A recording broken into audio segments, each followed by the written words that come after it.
Dito isso, então agora a gente pode olhar então para essa prudência sobrenatural. E aí, nós vamos ver aqui no Catecismo, que na pergunta 913, o que é a prudência? Ele vai resumir da seguinte modo: a prudência é a virtude que dirige cada ação ao devido fim, ou objetivo, né? A gente pode traduzir também. Então a prudência, ela dirige as nossas ações para os nossos objetivos. E para ele busca os meios convenientes, a fim de que a obra seja em tudo bem feita e, portanto, agradável ao Senhor. Aí aqui já, você vê o catecismo, para nos lembrar que agora a gente está usando a prudência no serviço de Deus.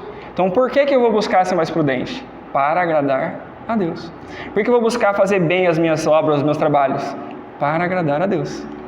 Então aqui a prudência, a primeira palavra, o verbo que ele usa aqui para designar ela, vai dizer que é uma virtude que dirige cada ação. E aí, nós vamos ler nesses outros livros esse aqui eu coloquei o PDF para vocês lá no grupo, tá? Ele vai falar da prudência também, e quando ele fala da prudência, ele vai nos lembrar que ela é chamada pelos antigos como auriga virtutum, que significa a virtude do cocheiro. Do cocheiro no sentido mesmo daquele que tem as rédeas de um carro de animais e ele dá a direção. Ou seja, de todas as virtudes que nós temos, prudência, justiça, temperança, fortaleza, tem uma que dirige todas as outras.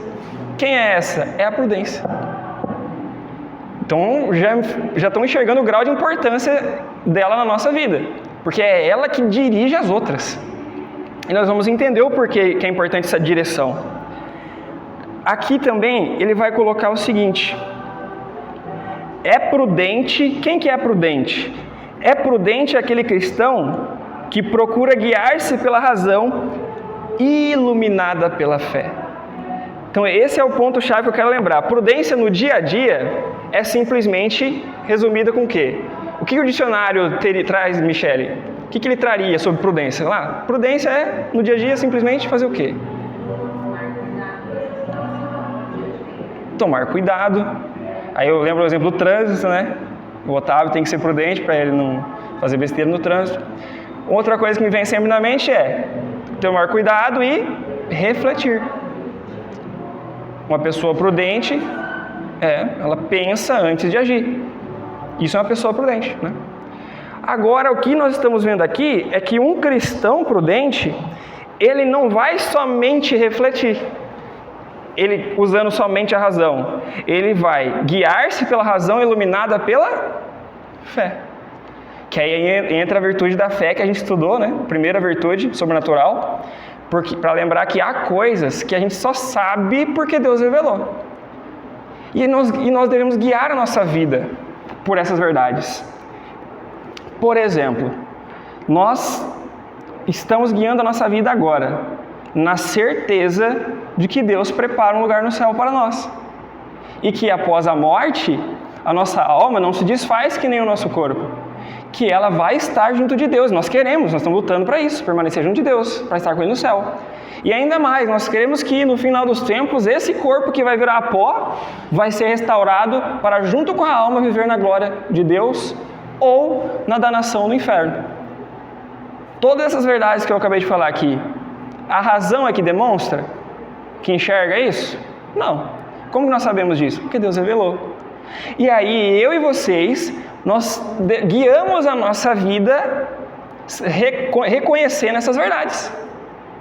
Nós pensamos 2 vezes, 3 vezes, 1000 vezes antes de cometer um pecado grave, porque a gente sabe que o que está em jogo é o bem eterno ou o mal eterno. Então aí entra isso aqui, ó. O cristão, nós devemos nos guiar pela razão iluminada pela fé. Então a fé nos dá essas verdades, como da vida eterna, da ressurreição, como informações ali, e a partir dela, com a nossa razão, a gente vai guiar a nossa vida. E aí a gente vai saber nos orientar nessa vida, para trilhar um caminho seguro para o céu. Então aí nós já estamos chegando. Nós precisamos de um cocheiro ali do nosso carrinho de boi, muito bom, para que ele não deixe os bois se desgovernar e sair daquele caminho que leva ao céu. E é a virtude da prudência que vai fazer isso conosco.